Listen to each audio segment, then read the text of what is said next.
E aí pessoas, eu sou a Lena e eu estou de volta com mais um vídeo. E sim, eu estou com a mesma roupa do último vídeo sentada que eu fiz e eu só prendi o cabelo pra dar uma leve diferenciada, porque eu tô com preguiça de trocar de roupa e eu tô gravando no mesmo dia, então é isso, vamos lá. Se vocês clicaram no vídeo, é porque vocês já viram a miniatura e o título, então vocês sabem que eu estou aqui para mostrar a minha belíssima coleção da Penguin e Companhia. Como vocês podem ver, por enquanto a minha coleção está aqui.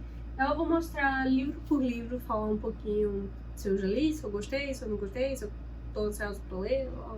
Esses pretinhos aqui são os mais conhecidos, né? E são as edições que tem fora também, né? Do Brasil. E aí esses daqui são os clássicos internacionais, no caso. E esses daqui, laranjinhas, são os clássicos nacionais, né? Eu coloco, na verdade, por ordem do primeiro nome do autor. Então tá aqui daqui pra baixo, em ordem, e daqui pra cá, né? Só as irmãs Brontë, e eu tô dando dedada pra vocês sem querer, só as irmãs Brontë é que, na verdade, não estão por ordem do primeiro nome, estão por ordem do sobrenome, porque eu queria que as três ficassem juntas. Eu ia ficar muito agoniada se eu deixasse as três separadas. Então estão aqui as três irmãs Brontë juntíssimas. Mas vamos lá. O primeiro livro que eu tenho aqui é Drácula, de Bram Stoker. Eu comecei a ler Drácula e eu li bastante coisa até, deixa eu ver até onde eu fui. Eu fui mais ou menos até algo assim aqui. O que pode não parecer muita coisa, mas é porque esse livro é gigante. Porque na verdade é um cara que ele é um agente imobiliário. E aí ele sai da Inglaterra e vai até a Transilvânia encontrar o Conde Drácula para falar com ele sobre as questões dos imóveis que ele quer adquirir, não sei o que, blá blá blá. E aí ele tem que ir até o castelo do Conde Drácula. Só que o castelo é num lugar super isolado. E nessa maratona, até ele chegar lá, ele passa por pessoas que ficam tipo, ai meu Deus do céu, eu não acredito que ele tá indo pra lá. Ai, e o povo se benzendo e rezando por ele, e desejando boa sorte. E ele tipo, gente, que porra é essa, tá ligado? Eu teria corrido? Eu teria. Mas o povo coitado tinha que fazer, não tinha. Aí ele foi. Então assim, mesmo que na página em si a gente ainda não saiba o que é, já dá aquele medo, assim, porque a gente já sabe o que é. Então a gente sabe, mas não sabe. E eu não tô fazendo sentido nenhum, eu tô meio dispersa hoje. Então eu tava bem entretida, assim, eu tava bem... eu tava acompanhando mesmo, assim, tava bem curiosa pra ver como é que ia ser. Eu tava achando a escrita bem legal, assim, tava dando bastante medo. E, na verdade, esse livro aqui é escrito de forma... não é nem epistolar, porque não é em carta.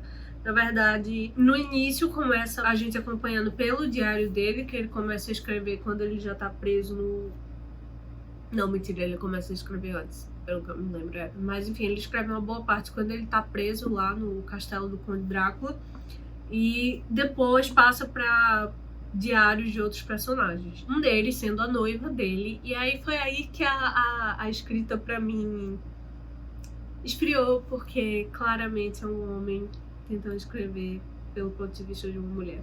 Eu não tô dizendo que uma mulher não pudesse escrever desse jeito ou pensar dessa forma, porque cada mulher pensa de um jeito diferente, né? Mas é o tipo de coisa que você fica meio...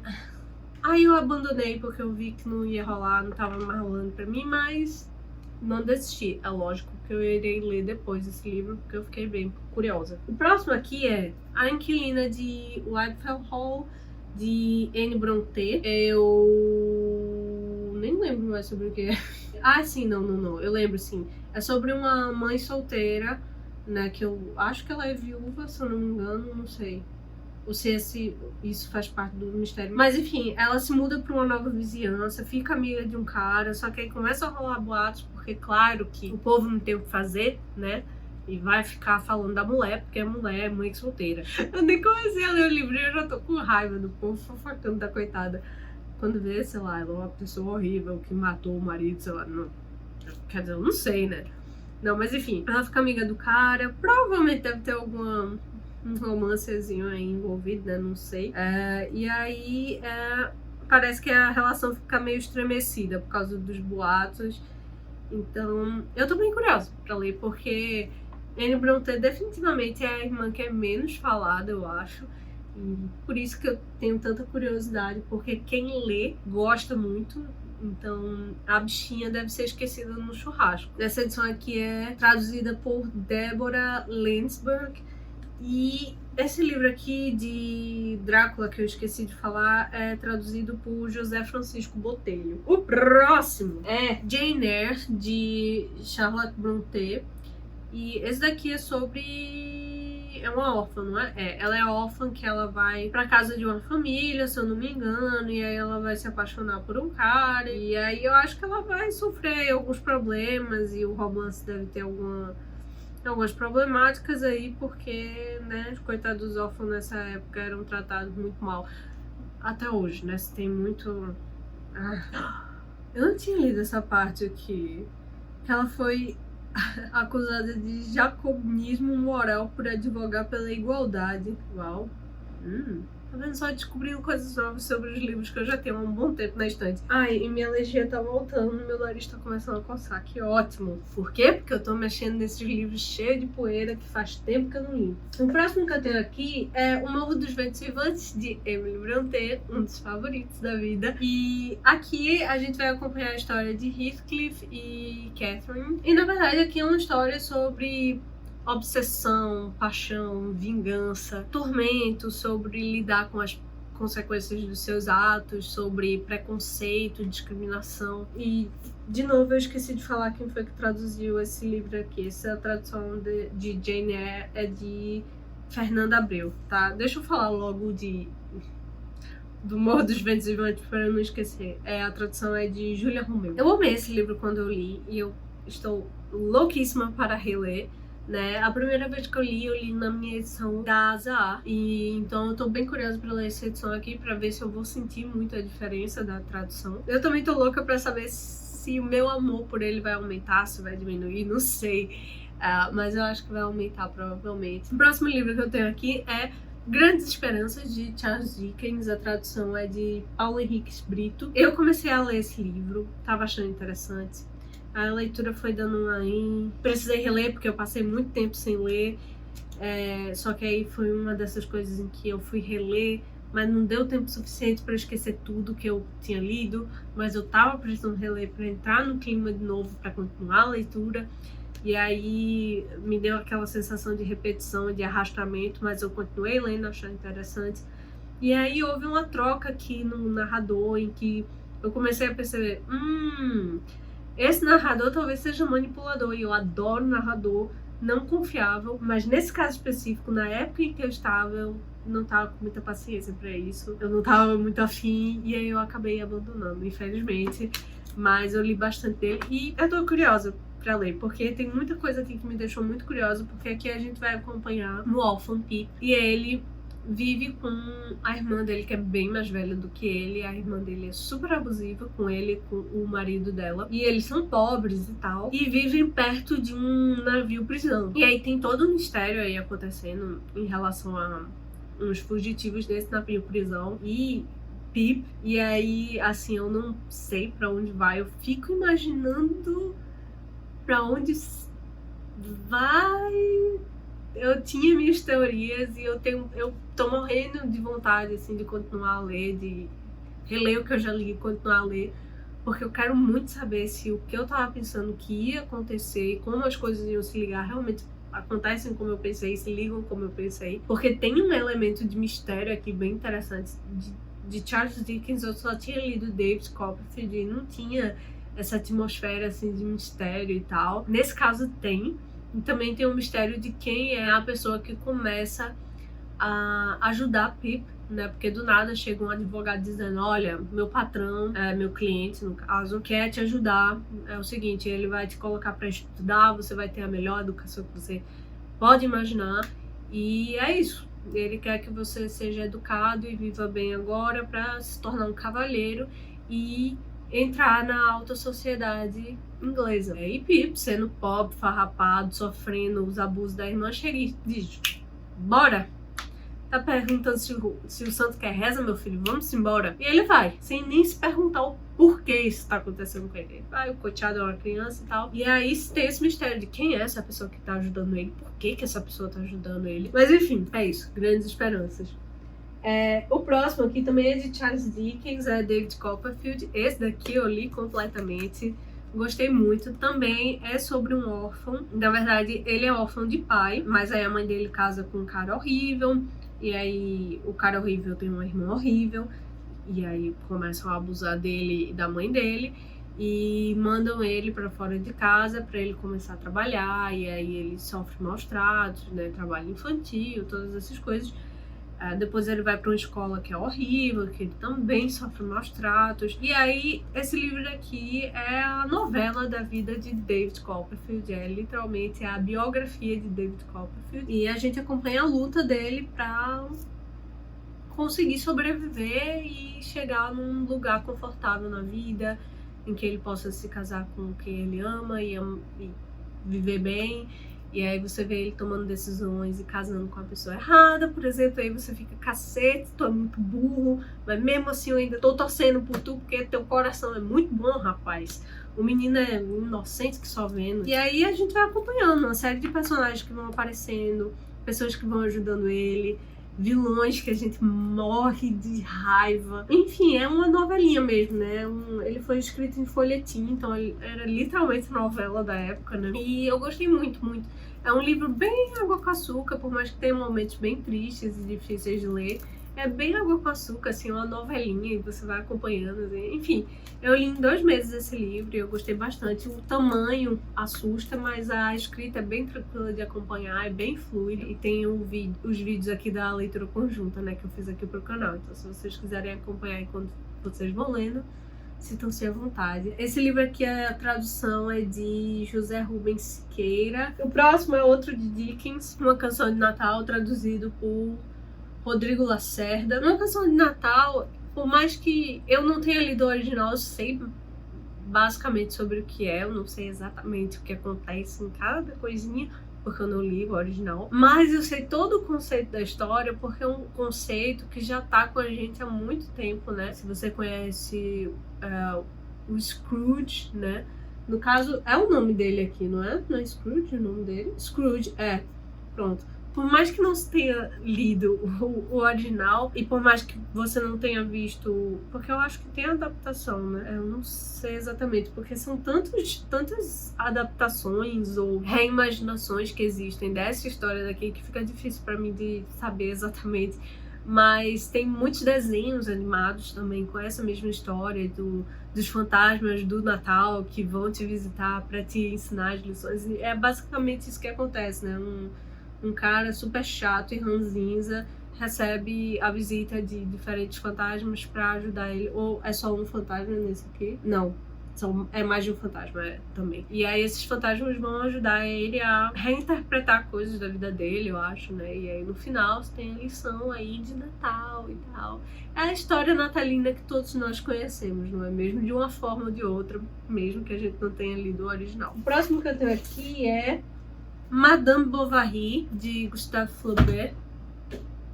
Ops. Aqui a gente vai acompanhar a história de... eu nem lembro qual é o nome dela. Mas enfim, Madame Bovary, né? A jovem que casa com Bovary, no caso o homem, Bovary. A gente acompanha ela se sentindo super deprê, basicamente, depois que ela casa. Porque na verdade ela é uma pessoa super...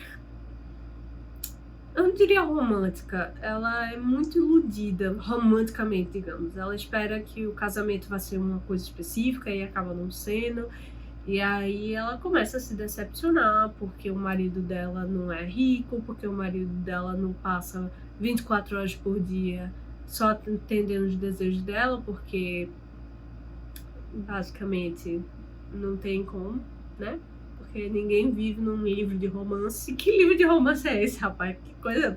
Mas enfim, ela tem essas fantasias, assim, essas ilusões. E quando essas ilusões são quebradas, né? Quando ela percebe que, não é assim que a vida de casado vai ser, né? O que é triste porque também se dava essa ilusão, né? As mulheres antigamente, que sua vida só começa depois que você casar e tiver filho. E aí sua vida vai ter sentido, só que nem todo mundo nasceu para casar e ter filho, né? Nem toda mulher vai se sentir completa e realizada com isso. Mas enfim, ela, quando ela tem essas ilusões aí quebradas, ela começa a ter casos e casos e casos. E a coisa começa a ir ladeira abaixo. Tem gente que acha esse livro machista e tal. Na época que eu li, eu lembro de não achar, e foi daquele tipo de coisa de... Eu passei muita raiva lendo, mas eu amei ler, porque eu achei um negócio tão complexo, um estudo de personagem tão interessante também. Talvez se eu relesse, eu não gostasse tanto assim, porque tem muito a vilanização dela e santificação do marido dela. De novo, o que pode acontecer, porque existe de mulheres ruins pra cacete se casarem com uns homens que são quase santos e os bichinhos se lascarem, acontece. Mas enfim, eu lembro de gostar muito, eu preciso reler pra saber realmente o que é que eu ia achar. E a tradução desse livro aqui é por Mário Laranjeira. E o último livro dessa pilha aqui dos livros que ficam deitados é A Outra Volta do Parafuso, de Henry James, tradução de Paulo Henriques Brito. Por que eles traduziram como A Outra Volta do Parafuso, eu não sei, podia ser só A Volta do Parafuso, a tradução literal do livro, mas enfim. Aqui a gente acompanha uma jovem que vai para uma mansão isolada para cuidar de duas crianças, na verdade, para dar aula a duas crianças, e ela meio que fica com o papel de governanta da casa mesmo, né? O papel dela é criar mesmo esses meninos, não é nem só dar aula, é criar mesmo, porque eles são órfãos e quem tem a guarda deles é o tio, mas o tio é um desses solteirões aí que não tá nem aí pra espirraia. Só que aí começam a acontecer umas coisas que parecem ser sobrenaturais, parecem não ser, e aí é aquela coisa de aconteceu, não aconteceu, ela tá doida, ela não tá. E eu esperava muito mais desse livro, eu não vou mentir. E eu já esqueci quase tudo desse livro, pra você ver como esse livro não ficou marcado em mim. Seja de uma forma boa ou ruim, não marcou de jeito nenhum. Olha, uma agonia profunda que eu tenho desse negócio da Penguin é que eu quero saber qual é a dificuldade deles em fazer de uma forma que essa merda dessa linha branca alinhe, porque nunca alinha. Agora, deixa eu passar por esses livros aqui que ficam aqui. O próximo que eu tenho pra mostrar aqui é Orgulho e Preconceito. Eu acho que é um dos meus favoritos também, né? De Jane Austen. Eu gosto muito, muito desse livro. Eu preciso reler. Na verdade, eu preciso ler mais de Jane Austen, porque eu gostei muito quando eu li. Eu gostei muito da escrita dela. E ela tem um sarcasmo, assim, que é sensacional. A primeira frase desse livro é clássica, é incrível. É ela tirando muita onda da cara do povo. Pera aí, para tudo, cadê? É uma verdade universalmente reconhecida que um homem solteiro, de posse de boa fortuna, deve estar atrás de uma esposa. É muito bom, véi! É muito bom, é muito bom. Em uma frase só, ela já tirou onda de tanta coisa na sociedade inglesa da época. É muito bom, velho. É muito bom, é muito bom. Sensacional. Eu preciso reler esse livro e ler mais dela. Orgulho e Preconceito, eu acho que todo mundo já conhece a história, né? Nós vamos acompanhar aqui os opostos que se atraem, né? Que no fundo eles nunca são opostos. No final das contas, os dois queriam se pegar desde o início, mas são orgulhosos demais pra admitir isso. Orgulho do Preconceito. Mas enfim, o que acontece aqui é a jornada de amor, né? Não, mentira, o livro vai além disso, assim, também. Tem o romance, né, icônico de Elizabeth Bennet e Mr. Darcy.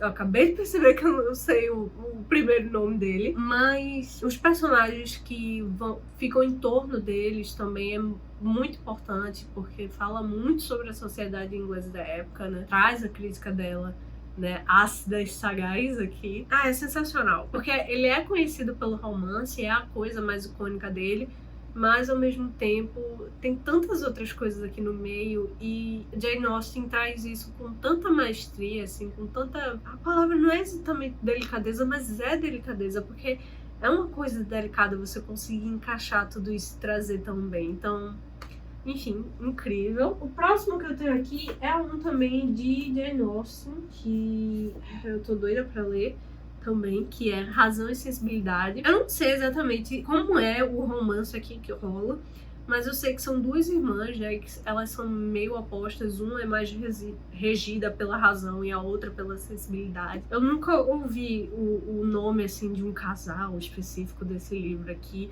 Eu não sei se o enfoque vai ser mais nas irmãs mesmo, se vai ter mais de um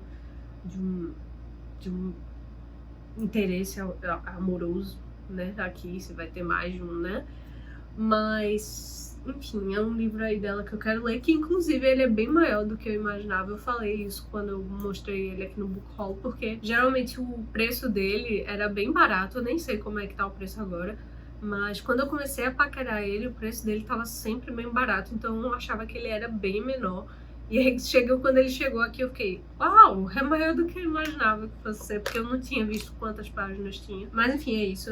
A tradução desse daqui é de Alexandre Barbosa de Souza. O próximo é um dos meus favoritos também da vida, que é Frankenstein, de Mary Shelley. Eu não li nessa edição aqui, eu li na edição da Dark Side, que inclusive eu já dei pro meu noivo de presente, porque eu sei que eu não vou reler nela, porque cansou muito a minha vista a fonte que eles usaram e também a diagramação, as letras eram muito pequenininhas e juntinhas, então me incomodaram muito. Quando eu for reler, eu lerei nessa edição aqui da Penguin. A tradução dessa daqui é de Christian Schwartz.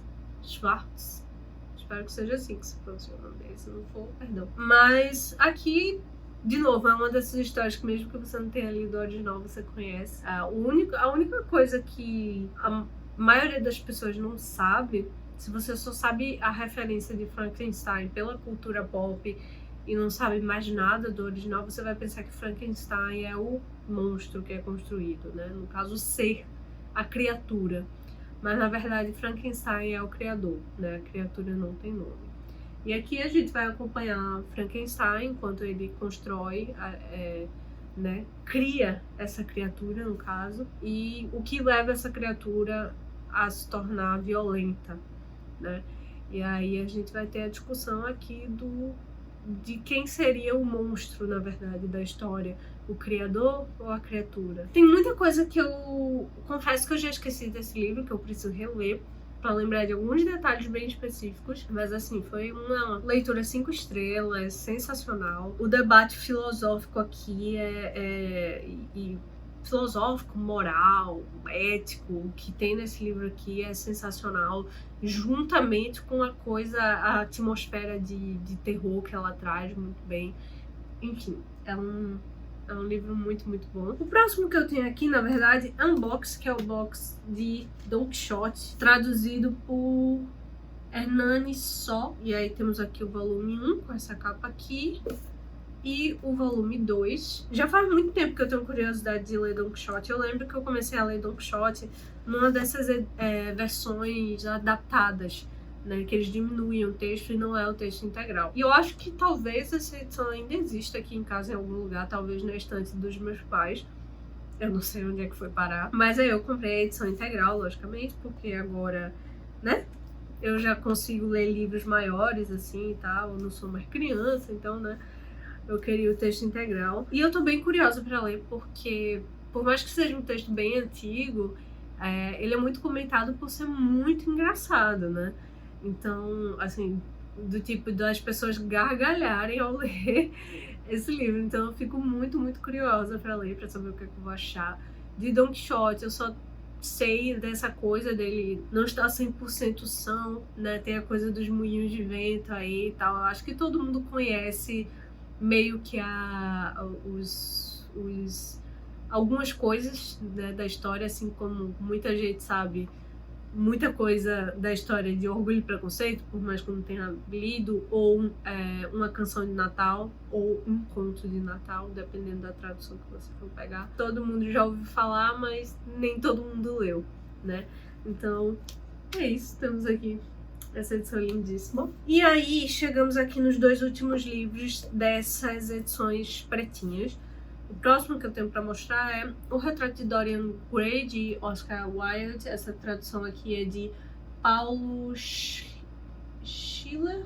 Mas essa edição aqui, eu tenho um apego emocional muito grande, porque meu noivo que me deu de presente, eu não lembro se foi... Eu acho que deve ter sido em algum dos dias dos namorados que a gente passou junto. A gente tá junto há muito tempo, tá? Então eu estou perdoada por não lembrar exatamente qual foi a data específica, mas se eu não me engano foi do Dia dos Namorados. Então eu tenho um apego muito grande, porque foi um presente dele e tal. Mas eu acho que eu não vou ler por ela. Eu provavelmente lerei na outra edição que eu tenho aqui, porque a outra edição que eu tenho aqui é o texto integral. Esse daqui não é o texto integral. Por que a Penguin Companhia continua publicando o texto sem ser o texto integral? Eu não sei. Talvez seja uma questão de direitos autorais, eu realmente não sei exatamente o que é. Mas é isso, eu tenho essa edição aqui lindíssima e não vou me desfazer dela de jeito nenhum. Foi um presente do meu noivo, então é isso, vai ficar comigo aí pra sempre. O Retrato de Dorian Gray, pra quem não conhece, de novo, é um desses que você pelo menos já ouviu falar alguma coisa, né? É sobre um cara que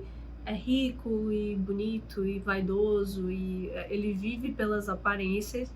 Então ele acaba, eu não sei se é um pacto com o diabo, exatamente o que é, mas basicamente ele tem aí o seu retrato que vai decaindo com o tempo, enquanto as aparências dele permanecem. E aí, provavelmente você tem uma discussão filosófica que é interessante, talvez se tenha uma atmosfera meio assim de suspense, não sei, enfim. É isso. E o último que eu tenho pra mostrar dos pretinhos aqui é Cândido ou o Otimismo de Voltaire. Eu nunca li nada de Voltaire, mas tem algumas coisas dele que eu tenho bastante curiosidade de ler. Esse daqui é um deles. Na verdade, esse daqui é uma resposta dele a uma filosofia de um pensador alemão, né? Que é essa filosofia de tudo acontece por um motivo, né? Esse otimismo, assim, apontando mal vem para o bem, não sei o que, esse tipo de coisa. Que é o tipo de filosofia que me dá uma raiva às vezes, porque tem coisas que não acontecem por motivo nenhum, nem todo mal vem para o bem. É claro que eu acho que é sempre bom a gente aprender com tudo que acontece com a gente, mas nem tudo vem para dar uma lição pra gente. Às vezes coisas ruins acontecem porque a gente vive num mundo cheio de seres humanos e seres humanos são falhos e a gente ainda tem que crescer muito, evoluir muito como sociedade. E a gente vive num mundo que é cheio de amor, de coisa maravilhosa, mas que é cheio de coisa ruim também, de gente muito ruim também. Então tem coisas que acontecem, coisas ruins, que simplesmente acontecem porque tem gente ruim no mundo, meu amor. Só por isso mesmo, tá? Então, eu achei bem interessante essa coisa de ser uma resposta, assim, através de uma sátira. Dos clássicos nacionais, eu tenho aqui O Curtiço, de Aloysio Azevedo, que eu li numa edição bem safada, uma edição de bolso bem safada, e a página era tão branca, mas tão branca e tão fina, que dava pra ver do outro lado da página. Eu, não, vou comprar uma edição melhorzinha. Na verdade, a tia do meu noivo chegou e, toma aqui, tantos reais pra tu comprar o que tu quiser de livro aí. E aí, como geralmente eu sempre adiava de comprar edições melhores desses livros aqui, que eu já tinha, e edições bem mais ou menos, e aí eu ficava adiando de comprar com o meu dinheiro, quando eu ganhei esse dinheiro de presente dela, eu cheguei, não, vou comprar as edições bacanas aí desses livros e comprei. Então aí tem aqui O Curtiço, de Aloysio Azevedo, que é literalmente a história de um cortiço. A gente vai acompanhar várias pessoas que vivem no cortiço. Eu já esqueci muita coisa desse livro, mas eu lembro de gostar muito. Em seguida nós temos Dom Casmurro, de Machado de Assis, um dos favoritos da vida pra mim. Essas edições parecem ótimas, eu mal posso esperar pra reler esses livros aqui nessas edições, porque eu penei, viu, nas edições que eu li nesses livros. Eu fui uma guerreira, eu não vou mentir, eu fui uma guerreira, porque as edições de bolso que eu tinha desses 3 livros eram horríveis. Só de lembrar dá uma vontade de chorar. Enfim, outro que eu tenho aqui é Memórias Póstumas de Brás Cubas, de Machado de Assis. Um livro que eu preciso reler definitivamente, porque eu já esqueci muita coisa, eu esqueci a maior parte desse livro, mas eu lembro de gostar muito quando eu li, eu lembro de rir também. Então eu preciso reler, porque só o conceito é o tipo de coisa que já chama minha atenção e eu fico, sim, vamos. Levando em conta que é Machado de Assis escrevendo, um narrador aqui que tá contando a história da vida dele depois que ele morreu, ou seja, ele não tem o que perder, então ele vai chegar e falar absolutamente tudo que der na telha. Gente, a ideia desse livro aqui é maravilhosa. Machado de Assis é incrível. E os 2 últimos livros que eu tenho pra mostrar aqui, que quase que eu esqueci de mostrar, porque na verdade eles não estavam aqui na estante, porque estavam na cestinha de book haul que eu acabei de gravar, por isso que eu esquecendo de mostrar e por isso que não estava na estante e ainda estava aqui separado, na verdade, porque eu acabei de gravar. Enfim, é Hamlet, de William Shakespeare, traduzido por Lawrence Flores Pereira. Enfim, já faz um tempo que eu adio a compra desse livro, mas finalmente eu comprei e não faço ideia quando é que eu vou ler. De Shakespeare, eu só li Sonho de uma Noite de Verão. Um Sonho de uma Noite de Verão. Queria muito reler pra saber se eu ia gostar da releitura, porque eu lembro de ler e gostar muito, mas eu era bem mais nova e já faz muito tempo. Mas, infelizmente, eu emprestei o meu livro nunca mais voltou pra mim. E agora, pra mim, é difícil de achar uma edição boa. Então eu tô esperando aparecer uma edição boa. Uma tradução que eu saiba que seja boa. Pra eu poder reler, porque eu lembro de rir, de gostar, então não sei se eu vou gostar de novo, mas enfim, é isso. Se vocês souberem de uma edição boa de Um Sonho de uma Noite de Verão, me digam. Mas aí o próximo que eu tinha muita curiosidade de ler era Hamlet, então... E o outro que eu tenho aqui é um nacional, que é Úrsula, de Maria Firmina dos Reis, que eu preciso ler pra ontem, na verdade. Eu tenho a edição em e-book, que eu comprei numa promoção, mas eu queria muito a edição física desse livro aqui pra ler, então eu comprei a edição física, não tava caro, então foi tranquilo de comprar. E é isso, eu tô muito ansiosa pra ler, porque é um desses clássicos que fica esquecido no churrasco, mas que parece ser muito importante, porque é uma autora negra, maranhense, que vai aqui denunciar o patriarcado, a escravidão. Enfim, eu tô muito curiosa pra saber o que eu vou achar, porque eu só escuto coisas maravilhosas de Maria Firmina dos Reis.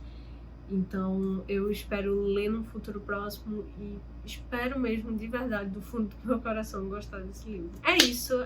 Essa é a minha coleção da Penguin Companhia de livros clássicos internacionais e clássicos nacionais. Com certeza essa coleção vai crescer muitíssimo, porque são edições que eu gosto, são edições de qualidade e eu gosto muito de ler clássico. E aí depois talvez eu faça um vídeo de atualização dessa coleção aí. Eu vou ficando por aqui, eu espero que vocês tenham gostado do vídeo. Um beijão e eu vejo vocês no próximo vídeo.